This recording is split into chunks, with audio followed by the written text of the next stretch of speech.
The 17th nanny walked out of the royal palace on a stretcher. Her eyes were glassy, her hands trembling, and she kept whispering the same thing over and over, "Make them stop. Please, make them stop." The medical team loaded her onto the transport ship while palace staff looked away in shame. This was becoming routine. Inside the grand halls of the floating palace, Queen Myra sat in her private chambers with her head in her hands. 17 nannies. 17 of the best telepathic caregivers in the galaxy. All destroyed by her 8-year-old twin sons. The Royal Council would meet tomorrow, and she knew what they'd say. What they'd been saying for months now. The princes are uncontrollable. The princes are dangerous. The princes should be removed from the line of succession. Vel and NYX. Her beautiful boys. Once they'd been sweet children, giggling and playing like any kids. But something changed as their telepathic powers grew stronger. Now they were terrors. Absolute nightmares. And nobody could handle them for more than a week. The twins didn't just throw tantrums like normal kids. They weaponized their minds. They'd dig into a nanny's brain and find their worst fear, spiders, heights, losing a loved one, and project it directly into their consciousness. One caretaker had been afraid of drowning. The boys made her feel like she was underwater for 6 straight hours. Another had a fear of enclosed spaces.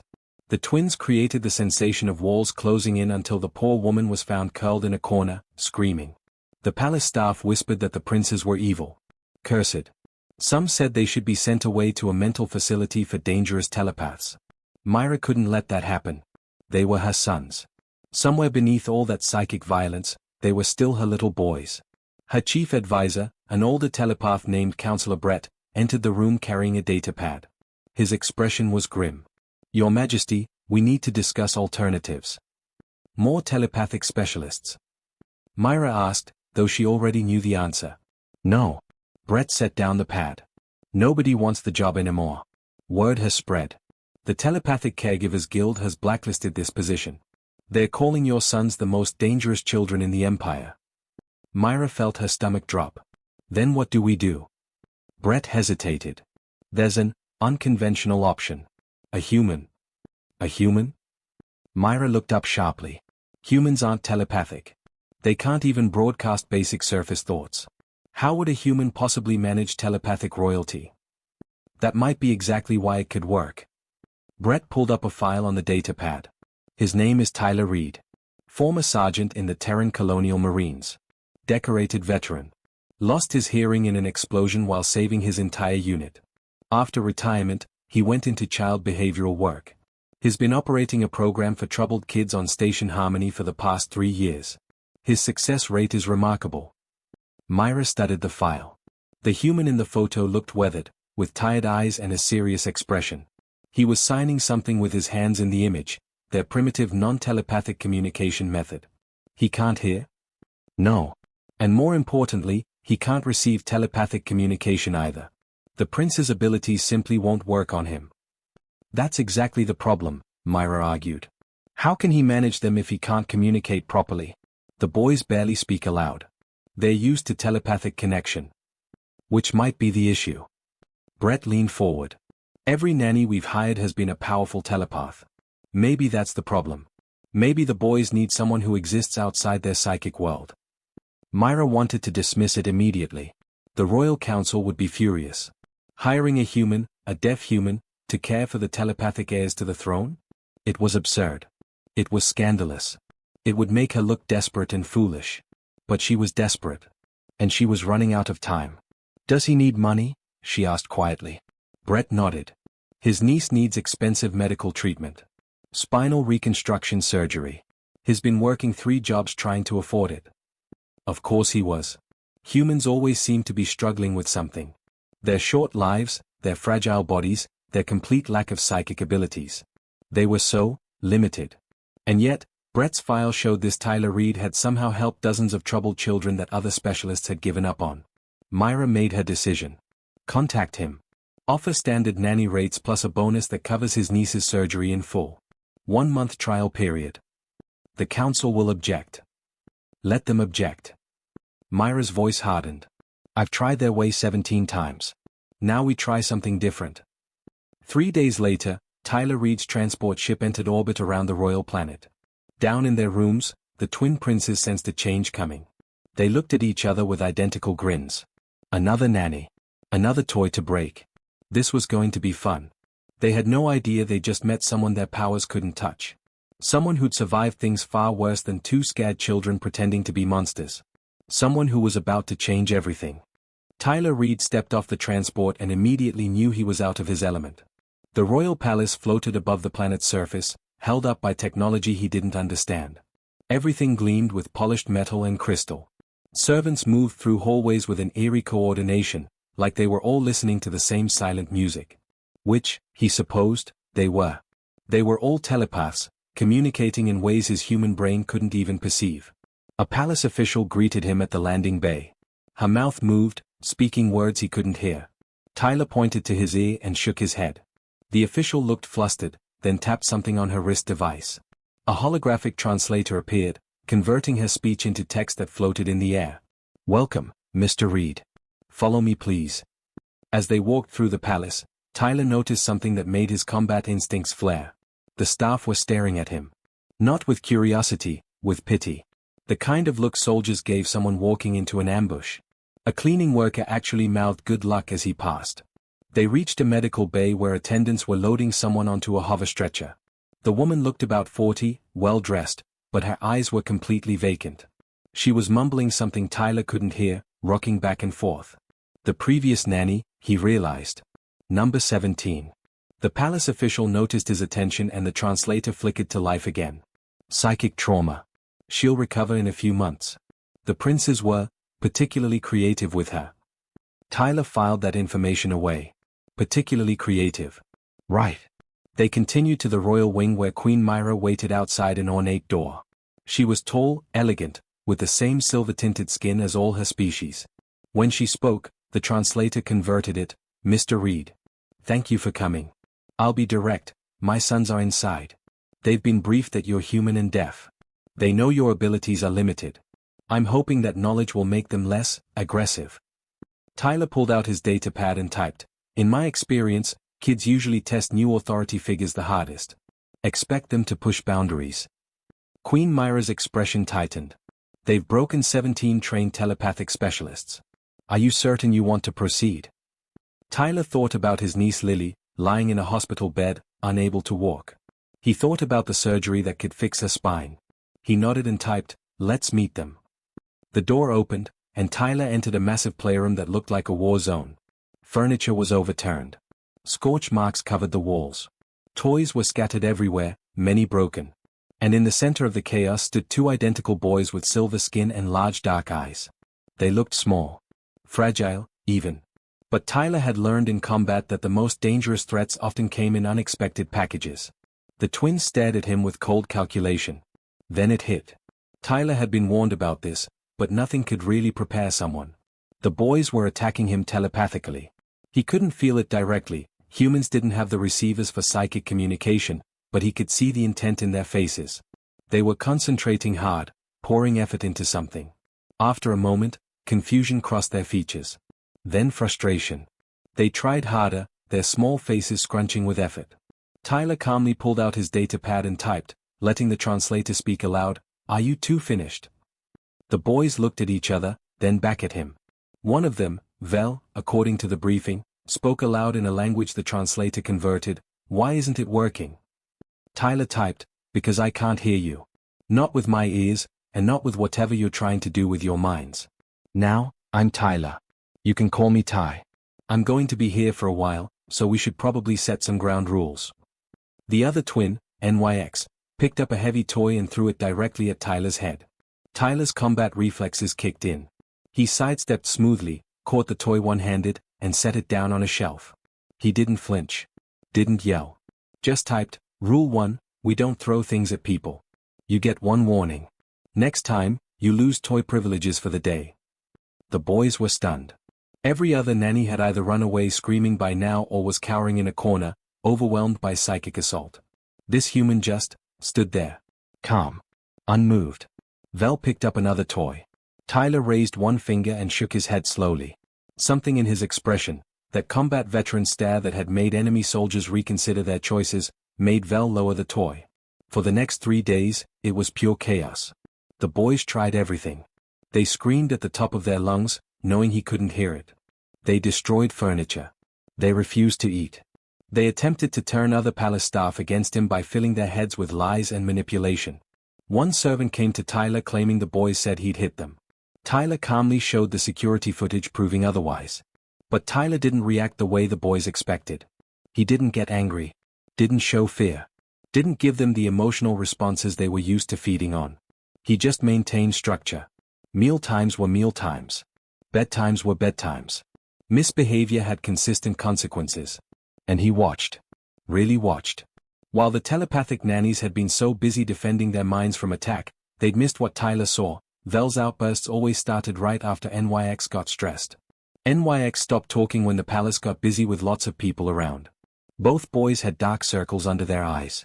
They startled at sudden movements, even when nothing was actually happening. On the third night, Tyler was reviewing security footage when he noticed something. Right before bedtime, both boys would get agitated, almost panicked. They'd delay sleep as long as possible.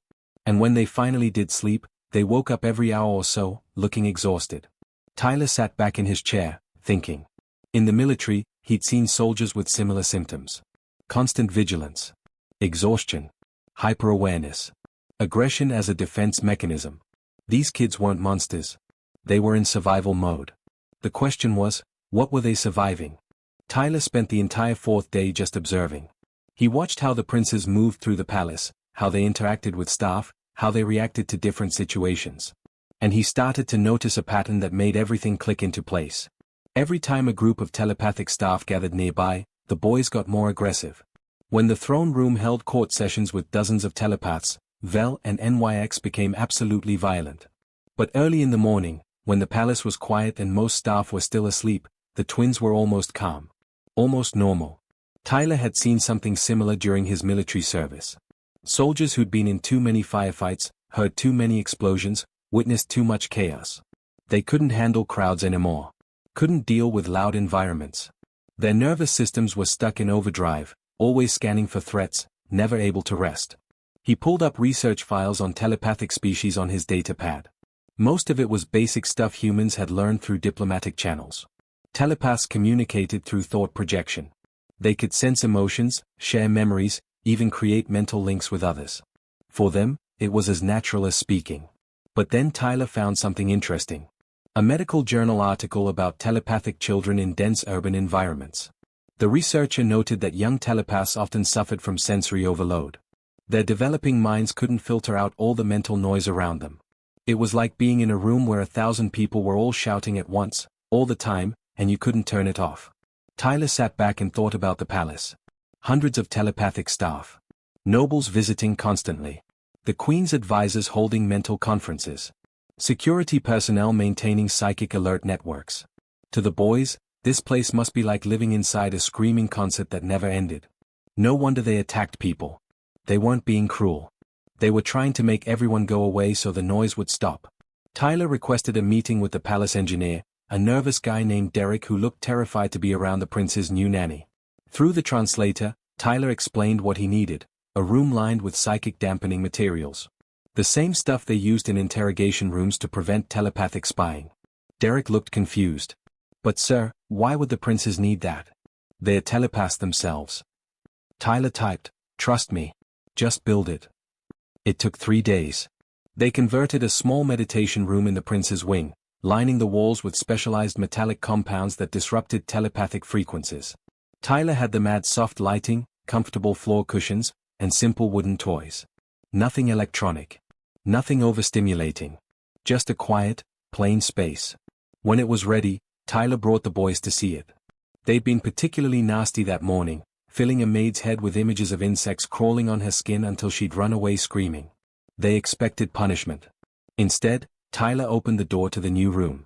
The change was immediate and dramatic. The moment Vel and NYX stepped inside, their entire bodies relaxed. Their shoulders dropped. Their faces went slack. Vel actually gasped aloud. For the first time in their lives, the mental noise stopped. Complete silence. No thoughts pressing in from outside. No emotions bleeding through from palace staff. No expectations, no pressure, no constant telepathic buzz that had surrounded them since birth. Just quiet. NYX started crying. Not angry crying or manipulative crying, real, genuine tears. He collapsed onto the floor cushions and sobbed. Vel joined him, and suddenly both 8-year-old boys were breaking down completely. Tyler did what his instincts told him. He sat down with them. He didn't try to talk or comfort them with words they'd have to read through the translator. He just sat there, a solid presence, letting them fall apart in safety. They cried for 20 minutes straight. All the exhaustion, all the overstimulation, all the fear they'd been holding onto came pouring out. Palace staff heard the crying and rushed to the door, but Tyler waved them away. The boys needed this. When they finally calmed down, Vel looked at Tyler with red, puffy eyes and spoke aloud, something he rarely did.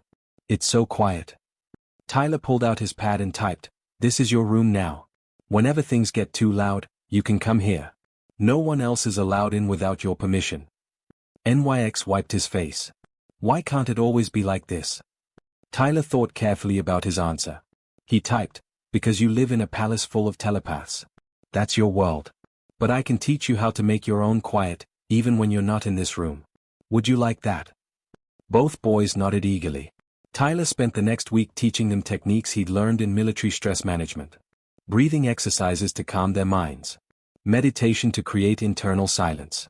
Physical exercise to burn off excess energy and tire out their bodies so they could actually sleep. He taught them sign language, the hand gestures humans use to communicate without sound. It gave them a way to talk that didn't require psychic energy. Most importantly, he taught them that needing quiet wasn't weakness. Even the strongest soldiers needed to retreat and recharge sometimes. The boys started using the quiet room every day. Their sleep improved. The dark circles under their eyes faded.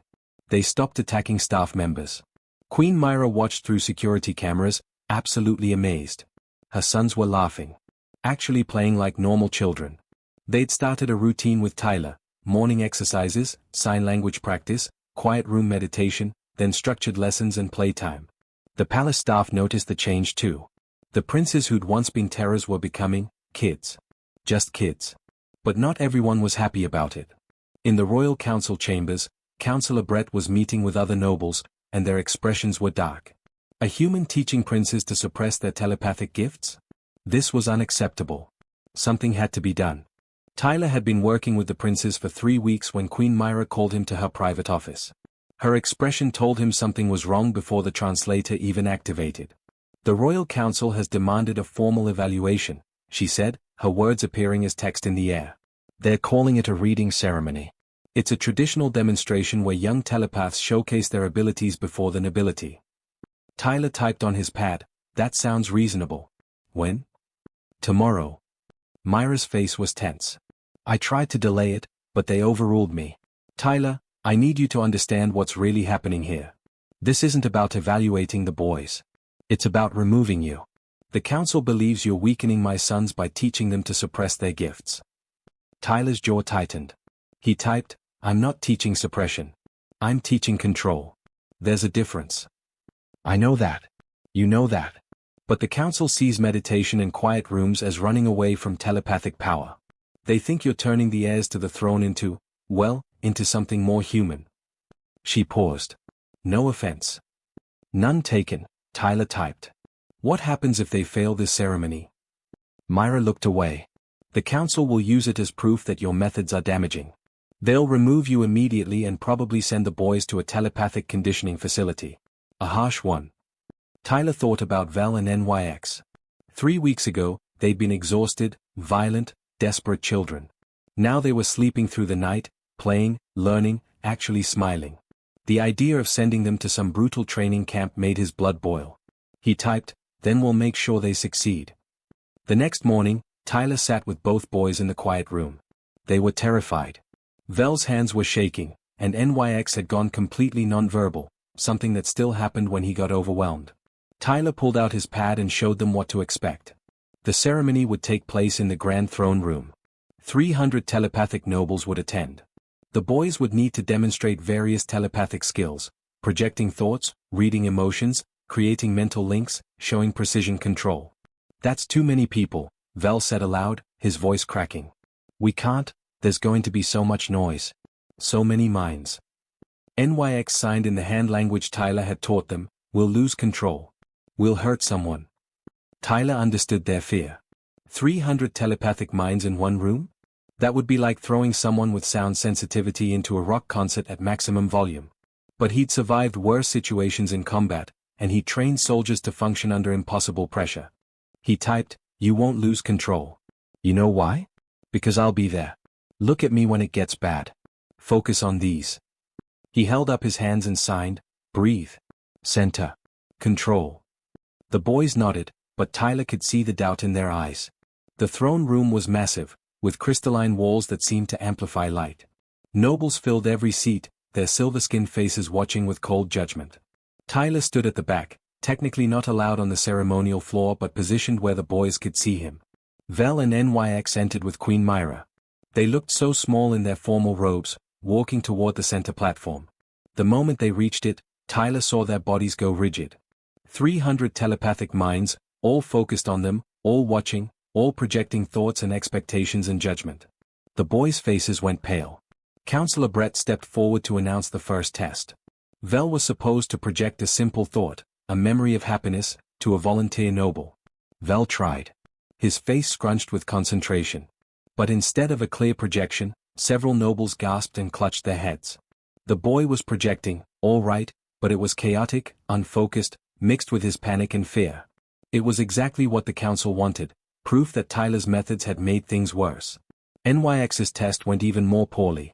Asked to read emotions from a group of nobles, he started hyperventilating instead. The mental noise was too much. He was shutting down, going into that frozen state Tyler had seen before. The council members were nodding to each other, satisfied. This was the failure they'd orchestrated. Counselor Brett moved to end the ceremony early, which would seal Tyler's dismissal. That's when Tyler did something that broke every rule of royal protocol. He walked onto the ceremonial floor. Gasps echoed through the throne room. A human interrupting a sacred telepathic ceremony? Unthinkable. Security moved to intercept him, but Queen Myra held up her hand, stopping them. Tyler walked calmly to where Vel and NYX stood frozen in panic. He positioned himself directly in their line of sight. Then he started signing. "Breathe," his hand said. "Look at me. Only me. Everyone else disappears. It's just us." The boys' eyes locked onto him like drowning swimmers finding a rope. Tyler's face was calm, steady, that same expression he'd worn in combat when everything was falling apart but someone needed to keep their head. He signed the breathing pattern he'd taught them. 4 counts in. Hold. 4 counts out. The boys matched his rhythm. Their shoulders started to drop. "You're not suppressing your power," Tyler signed. "You're choosing where to aim it. Like a weapon. Precise. Controlled. You decide who receives it and how strong it is." He turned to the volunteer noble for Vel's test and pointed. Then he signed, "Just him. Not the whole room. One person. One thought. Like threading a needle." Vel nodded slowly. His face changed from panic to concentration, the good kind, the focused kind. He looked at the volunteer noble and projected again. This time, the noble's face lit up with wonder. "I see it," he announced. "A memory of flying? Floating above the palace with his brother. It's beautiful. And perfectly clear." Murmurs rippled through the crowd. That level of precision from an 8-year-old was extraordinary. Tyler moved to NYX and signed, "Your turn. Read their emotions, but you build the wall first. Your wall. Your choice what gets through." NYX took a shaky breath. Then, with visible effort, he did something the nobles had never seen before. He created a selective telepathic shield, not blocking everything like hiding, but filtering it, choosing what information to receive. Then he read the emotions of the target group with perfect accuracy, calling out each person's feelings one by one. The throne room went completely silent. For the next hour, Tyler guided the boys through every test. They weren't just passing, they were excelling. They demonstrated control that adult telepaths struggled to achieve. The precision, the deliberate focus, the ability to choose when and how to use their power rather than being overwhelmed by it. Counselor Brett's face grew darker with each success. This wasn't what he'd planned at all. The final test required both boys to create a synchronized mental projection, the most difficult skill. They looked at Tyler one last time. He signed, "You've got this." Together. Vel and NYX joined hands, took synchronized breaths, and projected an image that filled the entire throne room. It showed the quiet room Tyler had built, the peaceful space where they'd learned to find silence. Then it showed Tyler teaching them signs, showing them meditation, sitting with them when they cried. It was a thank you. A public declaration that this human, this limited being without telepathic power, had saved them. When the projection faded, Queen Myra was smiling through tears. The nobles sat in stunned silence. And Councillor Brett knew his plan had failed completely. The throne room erupted in conversation the moment the prince's projection faded. Nobles were arguing, debating, discussing what they just witnessed. Some looked impressed. Others looked deeply uncomfortable. But nobody could deny what had happened. Two children who'd been labeled uncontrollable had just demonstrated telepathic mastery beyond their years. Councillor Brett stood rigid, his political gamble collapsing around him. He'd expected chaos and failure. Instead, he'd given Tyler the perfect stage to prove his methods worked. Queen Myra rose from her throne and spoke, her words amplified through the chamber and converted to text for Tyler. The reading ceremony has concluded. The princes have demonstrated exceptional ability and control. This council's concerns about Mr. Reed's methods are hereby dismissed. Permanently. She looked directly at Brett. Furthermore, I am commissioning Mr. Reed to develop a formal training protocol based on his techniques. If his methods can help my sons, they can help other young telepaths struggling with their gifts. The nobles erupted in fresh debate. Some were outraged, a human developing telepathic training? Others were intrigued, especially those with difficult children of their own. Tyler watched it all with the calm detachment of someone who'd been through much worse than political drama. Vel and NYX ran to him the moment they were dismissed, signing excitedly about how they'd felt during the ceremony. How the breathing had helped. How focusing on Tyler's face had blocked out the noise. How good it felt to choose their power instead of being controlled by it. That night, Queen Myra called Tyler to her office again. This time, her expression was entirely different. I need to apologize, she said through the translator. When I hired you, it was desperation. I didn't actually believe a human could help my sons. I thought maybe you'd just survive longer than the others because they couldn't hurt you telepathically. Tyler typed, and now? Now I realize you didn't survive, you succeeded. You saw what 17 telepathic experts missed. My sons weren't monsters. They were suffering. She paused. I'm making your position permanent. Royal educator. Full benefits, salary triple what we initially offered. Your niece's surgery is already scheduled for next week, fully paid. Tyler felt something tight in his chest release. Lily would walk again. That's all that mattered. But Myra wasn't finished. I also want you to train other caregivers. Parents are already requesting your methods for their own children. It seems my sons weren't the only ones struggling. Over the next 6 months, Tyler's human approach spread through telepathic society like wildfire. The quiet room concept became revolutionary. Psychic dampening chambers, now called respite rooms, were installed in schools, homes, and public buildings throughout the empire. The idea that even powerful telepaths needed mental rest became accepted, then celebrated. Sign language became a secondary communication method taught alongside telepathic training. It gave young telepaths a way to interact without constantly using their powers, reducing burnout and overstimulation. Medical researchers began studying telepathic sensory overload, finally giving it a name and treatment protocol. Tyler trained 20 new educators in his methods. Most were telepaths who'd struggled as children themselves and wished they'd had help. They learned the breathing techniques, the meditation practices, the importance of physical exercise and structured routine. But more than anything, they learned to watch and listen, really listen, to what children were trying to communicate through their behavior. The princes thrived. Vel developed an interest in telepathic medicine, wanting to help others the way Tyler had helped him. NYX became fascinated with bridge building between telepathic and non-telepathic species, inspired by the human who'd crossed that gap. They still had their morning routine with Tyler, sign practice, meditation, exercise, but now they were helping teach younger students too. One morning, about 8 months after Tyler had first arrived, he was leading a class of young telepathic nobles in the palace's main respite room. 15 children sat in comfortable silence, practicing the breathing exercises he'd taught them. No telepathic communication. Just quiet focus and self-control. A year ago, this scene would have been impossible. These same children had been struggling, acting out, labeled as difficult by their frustrated parents. Now they were learning that strength wasn't about raw power, it was about choosing when and how to use that power. Vel and NYX sat at the front, helping demonstrate proper technique. They'd become Tyler's unofficial assistants, translating not just his words but his intent to the other children. They understood what he was teaching because they'd lived it. After class, Tyler received a video message from Earth. His niece Lily appeared on screen, standing on her own two legs for the first time in 3 years. She was crying happy tears, and so was Tyler's sister. The surgery had worked perfectly. Lily was walking, running, living a normal life again. Tyler watched the video 3 times, letting himself feel the weight of what he'd accomplished. He'd come to an alien palace desperate for money, expecting to survive maybe a few weeks with 2 dangerous children. Instead, he'd changed an entire society's approach to raising their young. That afternoon, Queen Myra announced a new initiative, the Reed Protocol, a comprehensive mental health program for telepathic children across the empire. Every school would have respite rooms. Every caregiver would be trained in overstimulation recognition. The whole system was being reformed based on observations from one deaf human veteran who'd simply paid attention.